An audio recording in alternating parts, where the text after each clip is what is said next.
ETF index mutual funds నేర్చుకుని stock మార్కెట్లో రాణించాలనుకుంటున్నారా? వెంటనే ఈ నెంబర్కి కాల్ చేయండి. నమస్తే రమగారు. నమస్తే జయ. రమగారు, ఏదైనా జానపద గాథ చెప్తారా? ఒకటి 2 భాగాలు కథ చెప్తామా? తప్పకుండా. 3 భాగాలుగా కూడా చెప్పుకోవచ్చు దీన్ని మనం. ఓహో. పెద్ద కథ. పూర్వం అట వసంత నగరం అని ఒక రాజ్యం ఉంది. ఆ రాజుగారి పేరు అనంతవర్మ. ఆయనకి ఒక చక్కటి కూతురు ఉండేది, మధుమాల. ఎంతో చక్కగా ఉండేది. అయితే ఏమైందట, ఒకనాటి రాత్రి ఒక కుర్రాడు రాజభవనంలో పట్టుకున్నారు కుర్రాన్ని పట్టుకుని తీసుకొచ్చేసరికి అక్కడ సర్వసైన్యాధ్యక్షుడు ఒకడున్నాడు, చాలా గట్టివాడు, వీరవర్మ. కుర్రాడు అతను కూడా. ఈ పట్టుబడిన కుర్రాన్ని తీసుకొస్తే తీరా చూస్తే వాడెవడు, వీళ్ళ ఆస్థాన వైద్యుడైన గోవింద శర్మ గారి కుమారుడు. ఓహో. వాడి పేరు ముకుందుడు. వీడు గ్యారంటీగా దొంగతనానికే వచ్చాడని అరిచారు. వీడు ఒప్పుకోలే. ఆ ముకుందుడు అన్నవాడు, కాదు నేను దొంగతనానికి రాలేదు, నేను రాజకుమార్తె కోసం వచ్చాను అన్నాడు. అనేసరికి వీళ్ళంతా నిర్ఘాంతపోయారు. రాజకుమార్తె కోసం రావటం ఏమిట్రా నీ బొంద అంటే, ఈ సైనికులు ఒకరిద్దరు చెప్పారు, ఈయన మామూలు వాడు కాదండి, కొంచెం వెర్రైనా, చూడ్డానికి అందంగా బ్రహ్మాండంగా 6 అడుగులు ఉన్నాడు, కానీ అమాయకుడు, పెరుబాగులు వాడు, ఏదో నోటుకొచ్చినట్టు మాట్లాడతాడు, వాళ్ళ నాన్నగారిని పిలిచి అప్పచెప్పేసేయండి, వీడికి నేనేమి పరీక్షించద్దు, ప్రశ్నించద్దు అంటే వీళ్ళు ఊరుకోల. రాజకుమార్తె కోసం వచ్చాననగానే రాజుగారికి ఒళ్ళు మండింది, సైన్యాధ్యక్షుడికి ఇంకా ఒళ్ళు మండిపోయింది. ఆ సైన్యాధ్యక్షుడికి ఆ రాజకుమార్తెను పెళ్లి చేసుకుని ఈ రాజ్యానికి రాజైపోదామని ఉంది వాడికి. నా అంత సమర్థుడిని నేనే, వీడొచ్చి రాజకుమార్తె కోసం వచ్చానని చెప్తే ఎట్లా? పైగా వీరవర్మ సామాన్యంగా బలిష్ఠుడు, ఎత్తైనవాడు. ఈ ముకుందుడు మహాందగాడు, వాడు 6 అడుగులు ఉన్నాడు, చక్కగా ముట్టుకుంటే మాసిపోయేలాగా ఉన్నాడు, ముక్కు మూతి నవ్వు అన్నీ బాగుంటాయి. వాడు ఒక 5 నిమిషాలు మాట్లాడాక ఏమిటి వీడు తేడాగా ఉన్నాడు అనిపిస్తుంది. అమాయకుడు అనమాట అతను. అదేలేండి. వీళ్ళిద్దరికి, రాజుకి సైన్యాధ్యక్షుడికి ఇద్దరికి ఒళ్ళు మండిపోయింది. ఒక చెంపకాయ పీకారు, కొట్టారు. రాజకుమార్తె కోసం రావడం అంటే, రాజకుమార్తె అంటే నాకు పంచప్రాణాలు, మేమిద్దరం అప్పుడప్పుడు కలుసుకుంటున్నాము, రాజకుమార్తె కూడా నేనంటే ఇష్టం, వాళ్ళప్పుడెప్పుడో నేను వచ్చినప్పుడు ఆమె నవ్వింది, తర్వాత మేమిద్దరం మాట్లాడుకున్నాం అని చెప్పాడు. దీనికి పూర్వభాగం ఏం జరిగింది, గోవింద శర్మ గారు ఆస్థాన వైద్యుడు. రాజకుమార్తెకి మొహం మీద మొటిమలు వస్తాయి, ఏదైనా ఇబ్బంది వస్తుంది, చిన్న జ్వరం వస్తుంది, ఎప్పుడూ ఆయనే వైద్యం చేసేవాడు. ఈ రాజుగారి దగ్గర వచ్చేటువంటి చిన్నపన్న సమస్యలన్నిటికీ ఆయనే వైద్యం. ఆయన రోజు రాజాస్థానానికి వెళ్ళి కూర్చునేవాడు. ఈ ముకుందుడు ఈయనకి లేక కలిగిన కొడుకు. వాడు చూపులకి బాగున్నాడు కానీ పిల్లవాడు అమాయక ప్రాణి. వాళ్ళ నాన్న గట్టి వైద్యుడే కానీ వీడికి ఆ వైద్యము పట్టుబడలా, పెద్దగా చదువేది రాల. వీడికేవో చిన్న పొన్న చిట్కా వైద్యాలు చేయటము అలాంటివి నేర్చుకున్నాడు. ఏదైనా దెబ్బ తగిలితే దానికి మందేయటం, అంతే తప్పిస్తే వాళ్ళ నాన్నలాగా అదేదో అద్భుతమైనవి నాడి పట్టుకుని చెప్పటాలు అవి ఏమీ లేవు. పైగా 2-3 నిమిషాలు మాట్లాడాక ఒక విచిత్రమైన ధోరణి వచ్చేస్తుంది వాడికి. కొంతమంది ఉంటారు కదా అట్లా తెర్రగా ఉంటారు, తా పట్టిన కుందేటికి 3 కాళ్ళు అంటారు.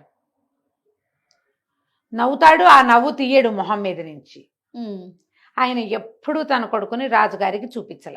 వాళ్ళ భార్య ఏమనేది, లేక పుట్టిన పిల్లాడు, వెరివాడో గొర్రివాడో ఎట్లా గోట్లా చూడ్డానికి బాగానే ఉన్నాడు కదా, పెళ్లి చేస్తే పిల్ల జల్లా పుడతారు, నువ్వు ఎటాగో సంపాదిస్తున్నారు, మీరు కాస్త జాగ్రత్త పెట్టి వాడికి అప్పచెప్తే వాడి భార్య పిల్లలు ఇల్లు నడుపుకుంటారని భార్య కొడుకుని ఏమీ అననిచ్చేది కాదు. అయితే ఈ ముకుందుడికి చుట్టుపక్కల గ్రామాలన్ని చోట్ల స్నేహితులు ఉన్నారు. వీళ్ళు ఎవరింటికైనా వెళ్ళినప్పుడు వాళ్ళు ఏమన్నా, వాళ్ళు రాజభవనం ఎలా ఉంటుందని వీడిని అడిగేవాళ్ళు. వీడికేం తెలుసు, వాళ్ళ నాన్న తీసుకెళ్ళడు వాడిని. నేను వెళ్ళలేదంటే, అదేమిటి నువ్వు రాజవైద్యుడు కొడుకువి, అక్కడే ఉంటావు, నువ్వు ఎందుకు వెళ్ళలేదు అంటే, వీడు ఒక ఛాలెంజ్ కింద తయారైంది. ఇక రోజు వాళ్ళ నాన్నని పీడించేవాడు, నన్ను ఆస్థానానికి తీసుకెళ్ళు అని. వాడి అబ్బాయికి బట్టలు బాగా వేసుకోవటం కూడా చేత కాదు, ఏదో విచిత్రమైన రంగులు వేసుకుంటాడు, పూర్తిగా తేడానే. ఆయనకేంటంటే కుర్రాడు మామూలుగా లేడంటే పరువు పోతుంది. అవును కదా, అందుకని తీసుకెళ్ళదలుచుకోవాలి. మామూలుగా మొదటి చూపుకి తెలీదు, కాసేపు మాట్లాడాక అర్థమవుతుంది. ఆయన వద్దని ఈ కుర్రాడు తీసుకెళ్ళు అని. సరే, ఒకనాడు ఆయన రాజాస్థానంలో ఏదో విశేషం ఉన్న రోజున రాజు పరివారం అంతా కూడా సభలో ఉండే రోజున కొడుకుని వెంబడి పెట్టుకెళ్ళాడు. 4 చూస్తాడని. వాడు వెళ్తూ ఉంటేనే ఉండి ఉత్సాహం పట్టలేక ఒక మొగ్గేయటం, అందరూ చూడడం, ఆయన కేకలేయటం, వెళ్ళి సభలో కూర్చున్నారు. అయితే ఈ రాజుగారి పక్కన కూర్చున్నటువంటి రాజకుమార్తె దృష్టి ఈ కుర్రాడి మీద పడింది. వీడు వెర్రివాడని అమ్మాయికి తెలియలే. అటు ఇటు చూస్తోంది. కుర్రాడు ఒక 24-25 ఏళ్ల వాడు. ఆడపిల్లల్ని చూస్తే ఆకర్షణ వస్తుంది ఆ వయసుకి. వాడు ఆ అమ్మాయికి వేసి చూడడం మొదలుపెట్టాడు. ఈ ముకుందుడు కూడా కాసేపు చూశాక ఆ అమ్మాయి కళ్ళార్పి నవ్వింది. ఉత్సాహం వచ్చింది. మెల్లిగా ఒకసారికి నవ్వులు పెరిగినాయి. ఇక ఇంటికి వచ్చేసరికి ఒక డల్గా అయిపోయాడు. ఓ పూటంతా నిశ్శబ్దంగా ఉన్నాడు. ఆ రాజస్థానం చూసి పిల్లాడేదో ఇదయ్యాడని వీళ్ళు అనుకున్నారు. ఆ మర్నాడు నేను మళ్ళీ వస్తానన్నాడు. అంటే తండ్రి ఒప్పుకోవాలి. ఎందుకు నువ్వంటే రాజకుమార్తెను చూడడానికి వస్తానన్నాడు. తండ్రి కేకలేసాడు, ఏం మాటలు రావంటే, కాదు రాజకుమార్తె నన్ను ప్రేమిస్తోంది నాన్న అని చెప్పి. తండ్రి నిర్ఘాంతపడి, ఏం మాటలు మాట్లాడుతున్నావురా, వెర్రా వికారమా నీకు? నిన్ను ప్రేమించడం ఏమిటి, నువ్వెప్పుడు కలిసావంటే నిన్న సభలో నన్ను చూసి నవ్వింది. అంటే ఏదో అందరినీ చూసి నవ్వుతుంది, అలాగే నవ్వి ఉంటుంది. అంటే కాదు, 3 సార్లు నవ్వింది. నా వైపే చూసింది. మేమిద్దరం ఒకళ్ళనొకళ్ళు చూసుకున్నాం. రాజకుమార్తె అంటే నాకు ఇష్టం, నేను రాజకుమార్తెను చూడడానికి వస్తానంటాడు. ఇక ఆ అమ్మాయి మీద వ్యామోహం పెరిగిపోయింది వీడికి. తండ్రి కేకలేసాడు, ఒరే గట్టిగా మాట్లాడుకురా, ఎవరైనా వింటే ప్రమాదము, వాళ్ళెవరు మనమెవరు అని తండ్రి ఏం చెప్పినా వాడు వినలా. ఈ రాజకుమార్తె ఏ ఏ సమయాల్లో తోటలోకి వస్తుంది అవన్నీ తెలుసుకున్నాడు. నాన్నకి తెలియకుండా వెళ్ళి అప్పుడప్పుడు కలవటం మొదలుపెట్టాడు. వీడు నవ్వుతూ మాట్లాడే మాటలు ఆ అమ్మాయి పాజిటివ్గానే తీసుకుంది, కానీ వీడు అదేదో రకం అని అమ్మాయికి తెలియలే. వీడి వెరితనం అమ్మాయికి అర్థం కాలేదు. ప్రేమలో పడిపోయింది. ఆ కన్యావారైతే రూపం అన్నారు. వీడు చక్కగా ఉంటాడు, ప్రేమగా చూస్తాడు, అన్నీ నీ ఇష్టమే అంటాడు. ఆ కాయ కావాలంటే గబగబా చెట్టెక్కి కోసిచ్చేస్తాడు, ఆ పువ్వు కావాలంటే కోసిచ్చాడు. అవే కావాలమ్మా ఆడపిల్లలకి, ఇంకేం కావాలి, ఇంకేం అక్కర్లా. వీడు రేపొద్దున నాకు అన్నం పెడతాడా, రేపొద్దున నా రాజ్యం వీడు పరిపాలిస్తాడా, ఇలాంటివి ఏమో ఆలోచించరు. ప్రేమలో పడ్డారు. మధ్యలో ఏమైంది, రాజకుమార్తెకి ఏదో కొంచెం జలుబు చేసింది. ఆ అమ్మాయి తోటలకి దొడ్లోకి రాల. వీడు రాజకుమార్తెను చూడ్డానికి అంతఃపురంలోకి వెళ్ళిపోయాడు. మేమిద్దరం ప్రేమించుకుంటున్నామని రాజుగారికి చెప్పేశాడు. రాజుకు పిచ్చి పిచ్చి కోపం వచ్చింది. వీడిని బంధించండి, గోవింద శర్మని పిలవండి అన్నాడు. గోవింద శర్మ వచ్చాడు. పిల్లాడేమో, ఒరే వాళ్ళ నాన్న ఎంత సైగ చేసినా నోరు మూసుకోరా అన్నా వీడు ఊరుకోడు. మేమిద్దరం ప్రేమించుకున్నాం, ఫలానప్పుడు కలిసాం, ఇప్పుడు కలిసాం, అవన్నీ లిస్ట్ ఇచ్చేసాడు. రాజుకు ఒళ్ళు మండిపోయింది. చంపేయండి వీడిని అన్నాడు. ఇక గోవింద శర్మ గారు కాళ్ళ వెళ్ళా పడిపోయాడు. ఇన్నేళ్లుగా మా తరతరాలుగా మేము వైద్యం చేసాం, చంపేయకండి, నా కొడుకుని వదిలిపెట్టండి అంటే వీరవర్మ అన్నాడు, పోన్లేండి వెర్రివాడు, వీడిని అడవిలోకి తీసుకెళ్ళి కాళ్ళు నరికేద్దాం, అదొక శిక్ష. గోవింద శర్మ గారు, అతని బదులు గోవింద శర్మని జైల్లో పెట్టాలి. ఓహో, ఈయన ఒప్పుకున్నాడు. చంపేయద్దు, ఎట్లా కొట్లా బతికించి ఉంచండి అంటే గోవింద శర్మ గారిని వచ్చారు సాల్లో పడేసి, ముకుందుడిని తీసుకెళ్ళి అడవిలో బారేసి వాడి 2 కాళ్ళు నరికేసి వెళ్ళిపోయారు సైనికులు. వాడు అడవిలో పడున్నాడు. ఏం చేస్తారు? నరికేయటానికి వచ్చినటువంటి తలార్లలో ఒకడు ఏం చేశాడంటే, ఈ గోవింద శర్మ గారు వాడి పిల్లల్ని కాపాడాడు వైద్యం చేసి.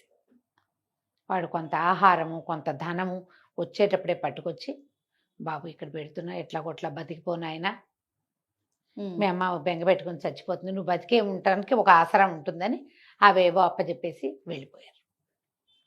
గోవింద శర్మ గారు జైల్లో పడిపోయాడు. ఈ వీరవర్మ ఏం చేశాడు, ఎప్పుడైతే రాజకుమార్తె ముకుందుడితోటి ప్రేమలో పడిందని అతని వాడే చెప్పాడు, అది నిజమో అబద్ధమో, కానీ నిప్పులేందే పొగొస్తుందా? పైగా మాటలు మార్చి చెప్పేవాడు కాదు, ఏదుంటే అది చెప్పేస్తాడు. అంటే ఇది నిజమే, ఇవాళ ఇది అయ్యింది, రేపు ఇంకో ఏమవుతుందో అని చెప్పి రాజుని అడిగాడు. ఈ రాజకుమార్తెనిచ్చి పెళ్లి చేయండి, ఈ రాజ్యానికి నేను రాజు అవుతాను అంటే రాజు పళ్ళు రాలగొట్టేస్తానన్నాడు.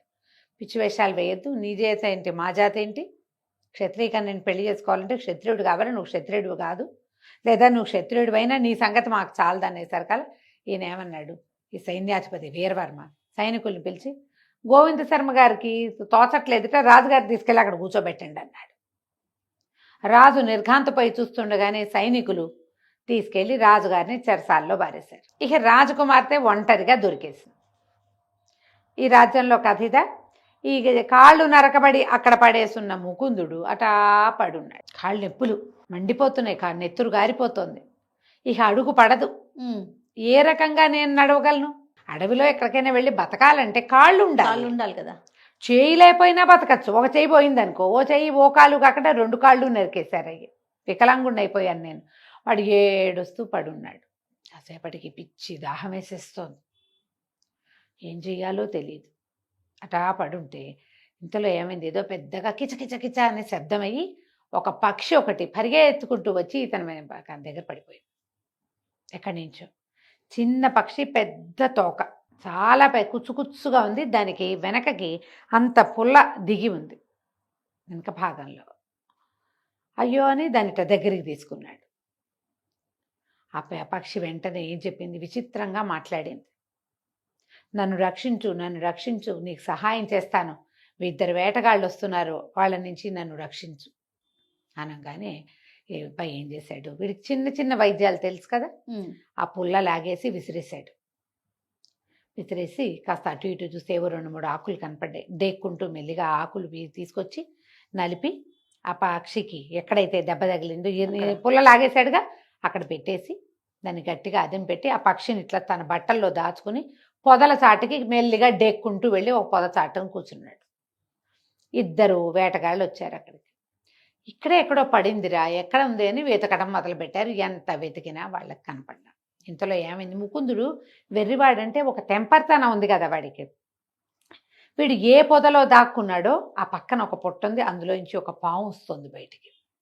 వీడు ఏం చేశాడు, చటుక్కున ఆ పాముని పట్టుకుని అక్కడ తిరుగుతున్న ఆ వేటగాళ్ల వైపుకి విసిరేశాడు. ఎప్పుడైతే విసిరేయబడిందో ఆ పాము బుస్సు అనేసరికల్లా వేటగాళ్ళు 2 కంగారు పడి, అబ్బో ఏదో పుట్ట చేదిరినట్టుంది, పద ఇక్కడ ఉండుండదు పిట్ట అని వాళ్ళిద్దరూ అవతల పారిపోయారు.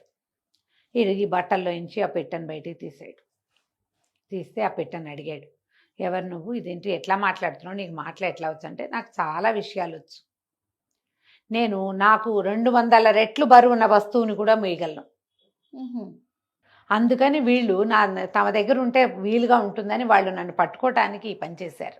నాకు చాలా శక్తులు ఉన్నాయి, నేను ఎక్కడి నుంచైనా ఏదైనా చేసేయగలను. పట్టుకోవటం కోసం చిన్న పుల్ల విసిరారు, అదేమో డొక్కల్లో దిగింది, నువ్వు వేసిన మందు వల్ల అది తగ్గిపోయింది, చెప్పు నీకేం సహాయం చేయమంటావు అంటే, నాకు దాహం వేస్తోంది అన్నాడు. అనేసరికల్లా ఈ పక్షి అంది, ఇక ఈ మొక్కల్లో చూడు, ఏదైనా ఒక ఆకుతో చిన్న దొప్ప చేసి నా ముక్కుకు తగిలించు, నేను నీకు నీళ్లు తెచ్చి పెడతాను. ఇతను ఆకుని ఇట్లా దొప్పలాగా చేసి చిన్నగా ఒక పుల్ల పెట్టి కుట్టేసి ఆ పక్షికి ఇచ్చాడు. అది రివ్వున ఎగిరి ఎక్కడికో వెళ్ళి దాని నిండా ఇట్లా నీళ్లు ముంచి తీసుకొచ్చింది. నీళ్లు తాగేసరికి ప్రాణం వచ్చింది. ఇలా ఏం జరిగింది ఏమిటి అంటే, అప్పుడు చెప్పాడు దుఃఖిస్తూ, నేనేం చేయను, రాజకుమార్తెను ఎంతో ప్రేమించాను మధుమాలని, రాజుగారేమో నా కాళ్ళు నరికించేశాడు, ఇక్కడ పడేశారు, మా నాన్న జైల్లో ఉన్నాడు, నన్ను వెరుబాగులు వాడంటారు వాళ్ళంతా, నేను రాజకుమార్తెను ప్రేమించా, రాజకుమార్తె కావాలి నాకు, ఈ కాళ్ళు కావాలి కాదు, వాడికి రాజకుమార్తె కావాలి అనేసరికి పక్షి నవ్వింది. అయితే నీ కాళ్ళు వస్తాయి, రాజకుమార్తె వస్తుంది. ఇక్కడికి చాలా దూరంలో ఒక ఆశ్రమం ఉంది, అక్కడ సుమమాలిని అనేటువంటి ఒక తపస్విని ఒక అమ్మాయి ఉంటుంది, ఆమెను చూడు, ఆమె నీకు కాళ్ళు వచ్చేలా చేస్తుంది, రాజకుమార్తె దక్కేలాగా చేస్తుంది అనేసరికల్లా వీడు ఏడ్చాడు. నేనేలా వెళ్తాను, ఈ కాళ్ళే లేవు కదా, ఎట్టా వెళ్ళగలను అంటే, ఇది నవ్వింది పిట్ట, ఒక పని చేయి, నిన్ను నేను అక్కడికి తీసుకెళ్తా, ఇక్కడ ఉన్నవి చెట్ల నుంచి తాళ్ళు ఆకులు వాటన్నిటినీ చేసి ఒక ఉయ్యాలలాగా చేసుకో, నువ్వు అందులో కూర్చో, నేను నిన్ను మోసుకెళ్తా. అదే 200 రెట్లు ఎక్కువ మోయగలదు కదా, నేను మోయగలను నేను నిన్ను అక్కడికి తీసుకెళ్తాను, ముక్కుతో పట్టుకుని తీసుకెళ్ళిపోతా అంటే, వీడు ఏం చేశాడు, మెల్లిగా అక్కడున్న ఆకులు అలములు అవన్నీ ఇది చేసి తన కాళ్ళకి వేసి కట్టుకున్నాడు. నెత్తురు గారటం ఆగింది, ఒక రవ్వ నొప్పి తగ్గింది. మెల్లిగా డేకి ఈ అడవి తీగలు లతలు ఉంటాయి కదా, ఆ తాళ్ళన్నీ లాగి తను కూర్చోటానికి ఒక దొన్నె లాంటిది తయారు చేసుకున్నాడు, జోల్లాగా. ఈ జోలలో కూర్చోగానే ఈ పక్షి లేచి దాన్ని ఇట్లా ముక్కుతో లేవదీసి తీసుకుపోయి ఒక ఋష్యాశ్రమం దగ్గర దింపింది.